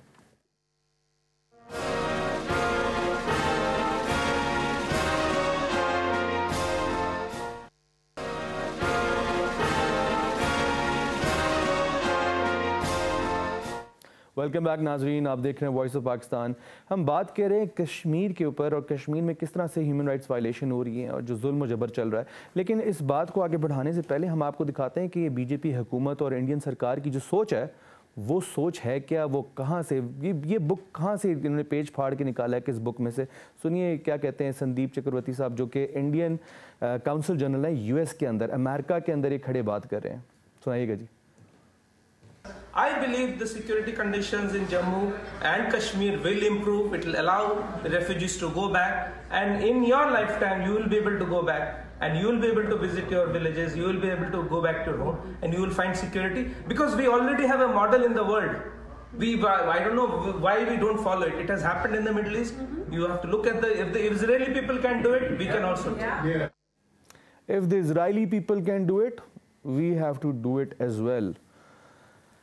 अब्दुल्ला साहब, ये यूएस काउंसिल जनरल है इंडिया के, वहाँ पे यूएस के अंदर अमेरिकन सॉइल पे खड़े होके कहते हैं जी if Israeli people can do it too we can as well. ये क्या किया इजरायली पीपल ने जो ये करना चाह रहे हैं? भाई दुनिया में देखें ना, दो ममालिक तन्हाई का शिकार हैं। उनको पता है कि there is no other homeland for them, एक इंडिया और एक जो है, मैं तो इनको एंडेंजर्ड स्पीशी कहता हूँ। ये इनको मालूम है कि ये फारिग हो जाएंगे यहाँ से, और इनको तमाम इनका जो जिस बुनियाद के ऊपर जिस आइडियोलॉजी पे चल रहे हैं वो आइडियोलॉजी फेक है।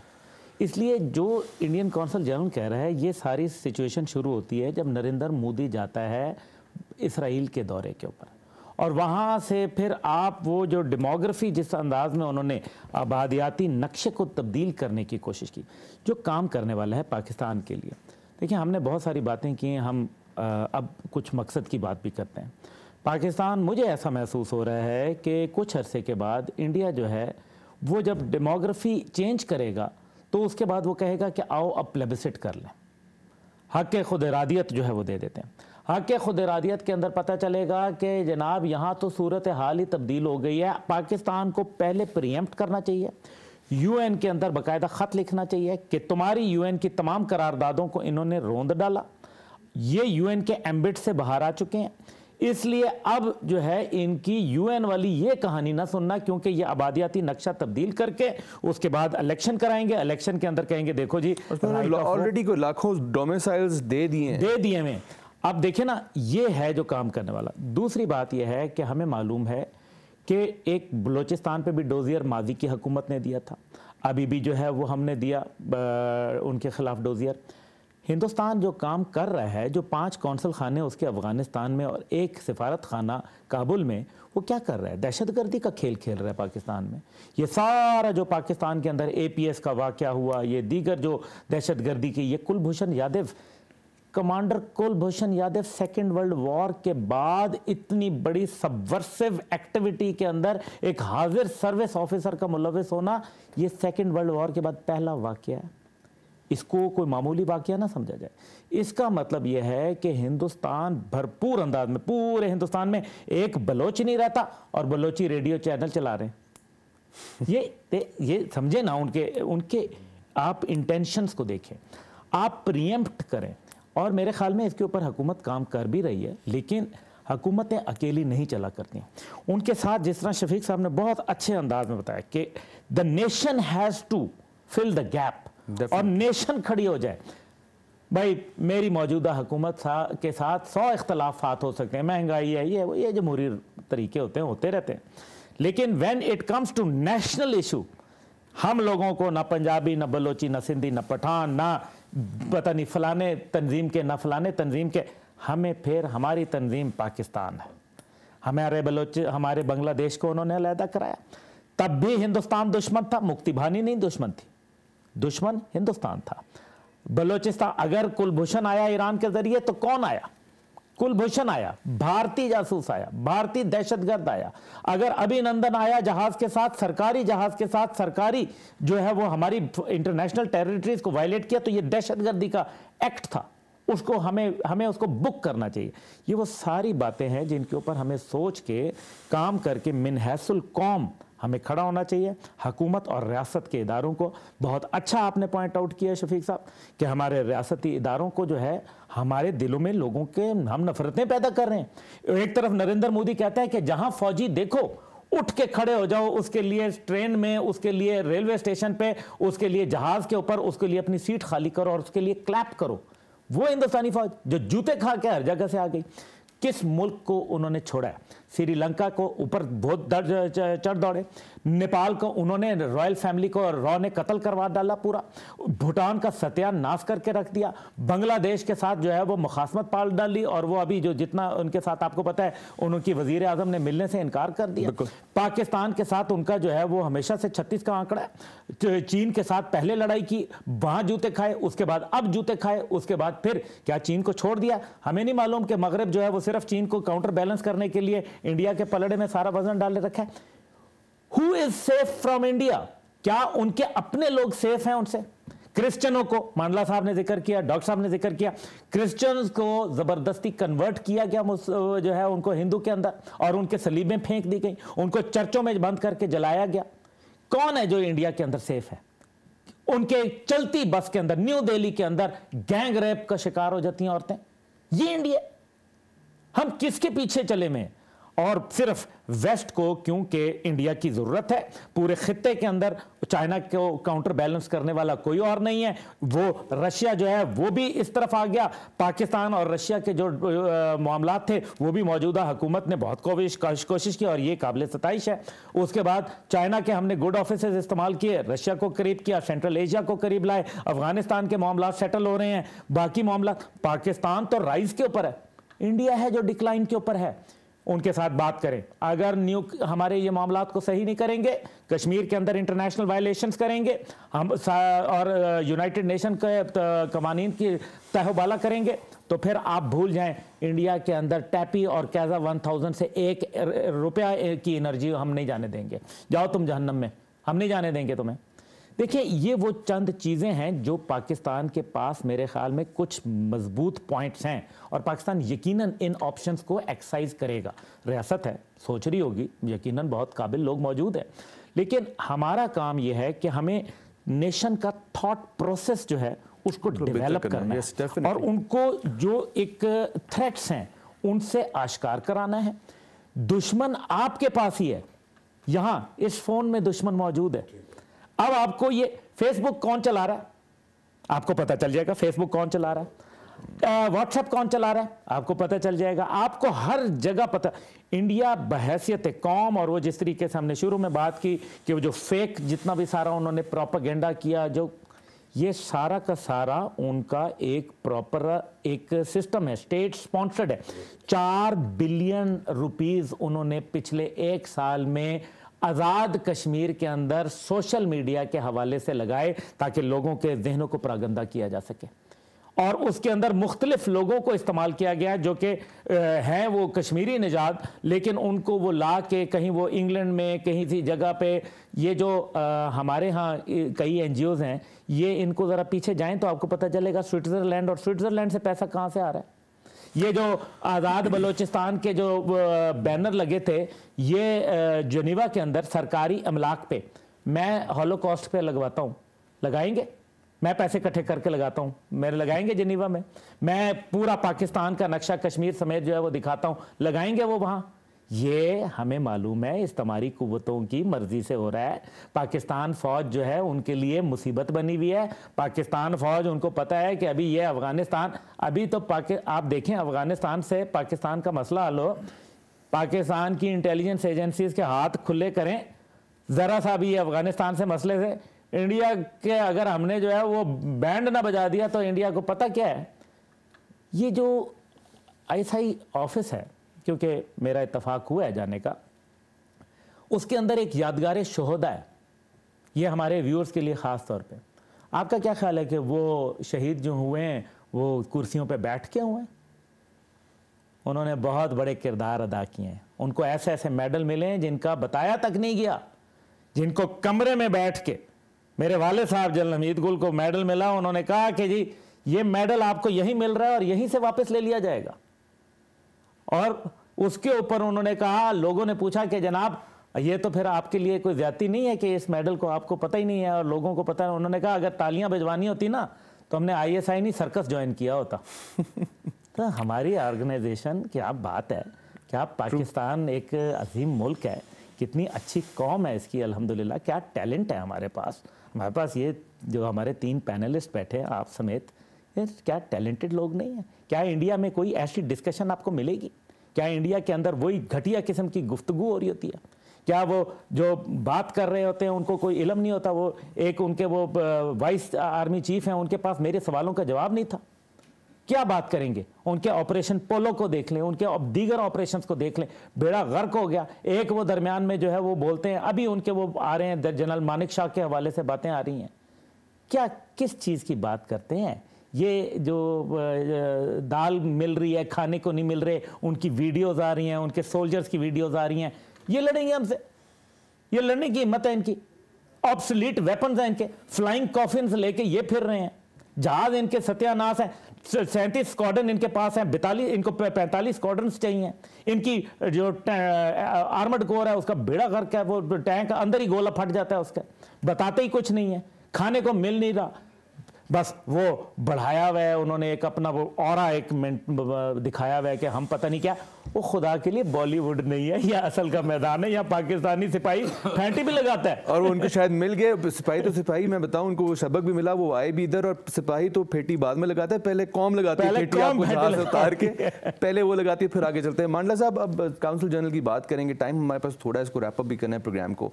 वो ये कहते हैं कि जो फ़लस्तीन में हो रहा है, जिस तरह से इसराइल वहाँ पे काबिज हो गया, उन्होंने सेटलमेंट्स की, जाके वहाँ पे वो यहूदियों को, इसराइलीज़ जो हैं इनको सेटल करते हैं उनके इलाकों पे कब्जा करने के बाद गवर्नमेंट की अम्ब्रेला के अंडर। हम उसी मॉडल को अपनाएंगे कश्मीर में, और हमने देखा कि कश्मीर में वाकई में उन्होंने ये काम शुरू भी कर दिया। बसेस भर भर कर आ रही हैं जो उन लोगों की जो कश्मीरी नहीं हैं, और वहाँ पर ला के उनको सेटल किया जा रहा है पूरी की पूरी कश्मीर के अंदर। फिर जो कश्मीर में लॉकडाउन रहा उसमें इकॉनमी को भी उनकी बहुत ज़्यादा, कश्मीरी इकॉनमी को, कश्मीरी चैम्बर ऑफ कॉमर्स वाले कहते हैं कि हमें $5 अरब का नुकसान हुआ इस पूरी सिचुएशन के साथ जो लॉकडाउन उन्होंने किया हुआ है। इस सिचुएशन और इनके खासकर इनके एक ऑफिशियल के बयान को आप किस तरह देख रहे हैं? देखिए, बात ये अफराज साहब की ये तो ख्वाब है, वो जो देखते रहें, ख्वाब देखने में कोई पाबंदी नहीं है। 370 और 35 एक खात्मे के बाद अगर भारत समझता है कि कश्मीर उसका हो जाएगा तो इसको वो भूल जाए। पहली बात तो ये, वो इसराइल जिस तरह अब्दुल्ला साहब ने बड़ा क्लियर कर दिया कि दोनों जो है ना वो ख्वाब ख्याली में, ना उसका नामो निशान रहेगा ना इसका रहेगा, एक बात। दूसरा, ये जो एहतजाज चल रहा है ना, उसके अंदर से हमें जो बातें मिल रही हैं जो हमें शायद नहीं मालूम थी, वो तजूद सिंह जो है ना वो कर रहे थे स्पीच, मुजाहरे में, तो वो पता क्या कर रहे थे कि हमारे कायद आज़म मोहम्मद अली रहमतुल्लाह अलैह ने उनके तारा सिंह को जो बात बताई ना कि आपने इन हिंदुओं को गुलामी में देखा है, जब इनको हुक्मरानी मिलेगी तो इनकी तो ज़ात पात ही कोई नहीं, तो जब गुलाम को हुक्मरानी मिलती है ना तो वो गुलाम से भी बदतर हो जाता है। तो ये अपनी औकात जो है वो हर जगह पे दिखा रहे हैं। डेफिनेटली। तो ये मकबूजा कश्मीर देखो, कन्वेंशनल बार वो हमारे से लड़ नहीं सकते। जिस नाश्ते का जिक्र अब्दुल्ला साहब ने किया ना जीम खाने वाला, उनका वो जनरल बख्शी वो खुद इकरार करता है कि हमारी इतनी पिटाई की पाकिस्तान आर्मी ने, इतनी पिटाई की, वो तब तक पिटाई करते थे जब तब हमें जो है ना वो खड़ा खुद हमें पाकिस्तान ने किया हमें। हाँ, बाकायदा बीबीसी की रिपोर्ट है, उसने कहा कि I can see a graveyard of Indian tanks over here, कि यानी कि वो खुद तस्लीम करते हैं। उसी के बाद कुछ गलतियां हमने भी की हैं, यानी कि 1962 में हमारे पास भी मौका था। चाइना ने कहा कि मैं लद्दाख में इसकी टकाई करता हूं, आपके पास बेहतरीन मौका है कश्मीर का, हमने टाइम वेस्ट किया था। दूसरी बात, उसने टाइम वेस्ट नहीं किया, उसको 1971 में टाइम मिला ना, उसने टाइम वेस्ट नहीं किया। इसमें टाइम मिस करने वाली बात नहीं मांडा साहब, इसमें टाइम हर पॉइंट के ऊपर नहीं, I would want to add, नहीं इसमें एक चीज़ मैं ऐड करूँ, इसमें टाइम मिस करने वाली बात नहीं। पाकिस्तान चाहे हमारी गवर्नमेंट हो चाहे हमारे सिक्योरिटी इदारे हो, we always acted very professionally, और हमने बहुत सीरियसली चीज़ों को देखा। हमने कभी मिस एडवेंचर या इस तरह के जो काम जो इंडिया करता रहा है उस तरह के काम हमने नहीं किए। और जहाँ तक बात रही अब्दुल्ला साहब, आपने बिल्कुल ठीक कहा चवंडा वाला, अनफॉर्चुनेटली सिर्फ ये थोड़ा सा यहाँ पर मैं ऐड करता जाऊँ कि वो जो हम बात करें शुरू में 5th जनरेशन वॉर, हमारी यूथ जो है वो उस चीज़ को याद नहीं रखती है, उनको पता ही नहीं उस चीज़ का। We need people like you, Mandla साहब हो गए, जो इन चीज़ों को ज़रा ज़्यादा बेहतर तरीके से उजागर करें। मांडला साहब इस पे कंटिन्यू करेंगे, we are short of time unfortunately. थोड़ा सा मैं बस क्लोजिंग इन लोगों से भी ले लूँ कमेंट्स, और फिर हम इसको रैप अप करते जाएंगे। शफीक साहब, जो हमने सुना भी अभी इस वक्त आपके जो ऑफिशियल हैं खड़े हुए अमेरिका के, जहाँ पे ह्यूमन राइट चैम्पियन अपने आप को कहता है अमेरिका, और वहाँ पे खड़े होकर वो कह रहे हैं कि जी जो इसराइल में हो रहा है वही हम यहाँ पे भी कर सकते हैं, उस मॉडल को रेप्लिकेट करेंगे यहाँ पे चाइना के कश्मीर के अंदर, और उनने वो किसी हद तक वो रेप्लिकेशन शुरू भी कर दी वहाँ पे।